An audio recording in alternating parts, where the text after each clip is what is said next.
So, serious problem. Compare the crippling loads given by Rankins and Euler's formula for tubular strut, 2.25 meter long, having outer diameter and inner diameter of 37.5 mm and 32.5 mm, loaded through pin jointed ends. Take yield stress is equals to 315 meganewton per meter square. Alpha, Rankins constant, is equals to 1 by 7500. Okay, and E is equals to so and so 200 giganewton per meter square.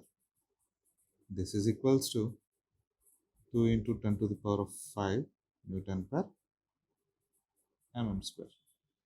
So now this is one part of question, but there is a second part to this question also. But first let me explain you the first part. See, he's asking you to calculate crippling load by using Rankins and Euler's formula. Can you do that? Yes. So this is the expression to calculate Rankins crippling load and Euler's load. You have all the terms necessary. And what is K? K is equals to root over I by A. You can calculate I and A, and you can calculate this. And what is LE? Effective length. This is both ends hinged or pin jointed, so you can calculate that value for sure. And alpha, Rankins constant, and area, you can do that. And what is sigma c? Sigma c, as I told you earlier, that is the crippling crushing stress, which is given here. Sigma c, sigma c in Rankin's formula is always equals to yield stress. Okay, sigma c is limited to yield stress of that given material. If it is a steel, yield strength is nothing but sigma c. If it is a concrete column, its yield stress is the sigma c. Okay, so sigma c is limited to the yield value of that, or the stress at the yield point of that given material. Here it is 315. So you can substitute all those values in here and you can calculate, and I got 16.1 kilonewton. Right. Now use this Euler's equation and calculate the values. What is the effective length? I, E. Calculate them and substitute them. You will get Euler. Okay. So now you got two values, of course. I got 16.493 kilonewton according to Euler's formula. And now let me go to the second part. So first part is completed. We found out the crippling load by using Rankins and Euler's formula. Okay, of course you can write P Rankin by P Euler's is equals to 16.1 divided by 16.493, and you can write in terms of a ratio. That's okay. So now come to the second part. If the elastic limit for the material is taken as 200 meganewton per meter square, then for what length of strut does the Euler's formula cease to apply? Cease is nothing but stop. Stop to apply. So you know the value equation for Euler's crippling load, right? And this PC is nothing but sigma elastic into air. So if you are not aware how I am wrote this sigma elastic into air, that is simple. This is load, crippling load.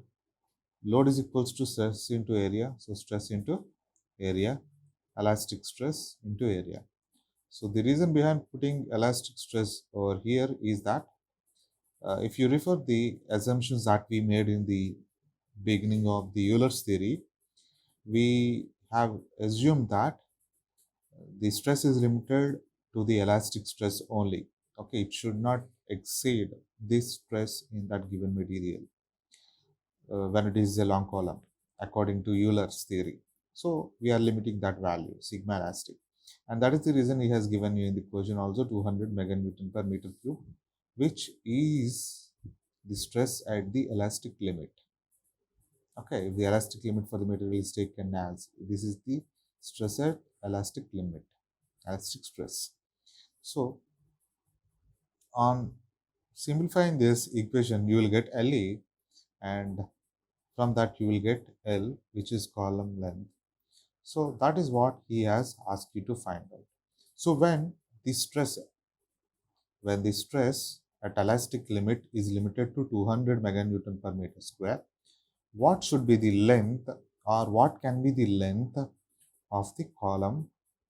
Okay, after which the Euler's formula is not applicable. Okay, stops getting applied. Okay, so this is the minimum value. This is the minimum value. Okay, below which this formula or this theory is not applicable. Okay, so here L decreases, it tends to become a short column. If L becomes small, this value small, P will be greater. If P is greater, sigma elastic also increases, right? So he has limited sigma elastic. If sigma elastic should not exceed 200 meganewton per meter square, what can be the minimum length? You can write this as L minimum, this as L minimum. That is what you are trying to calculate now. Okay, only above this L minimum only Euler's theory is applicable, and below this it is not applicable. I founded the value and it is around 1.232 meter. Okay, it is a simple formula. You can just use it. Okay, use this equation only. Okay, use this equation. You can write this as sigma elastic into A, which is equals to pi square EI by L square. Find out what is L square value, and from that calculate what is L value. So that is how you get. Okay, here as this column is both ends hinged, L is equals to effective length. Okay, both are same, therefore 1.232 meter. Okay, so now let's go into the next topic, column subjected to eccentric loading. So till now you have seen that here is a column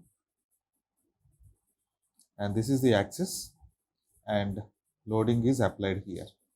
Okay, this is the load onto the column. This is column. This is column. Right. So what is this? This is the axis. This is the compressive load. So this is called as axial compressive load. Axial compressive. But what happens if this is the column? Okay, this is the axis.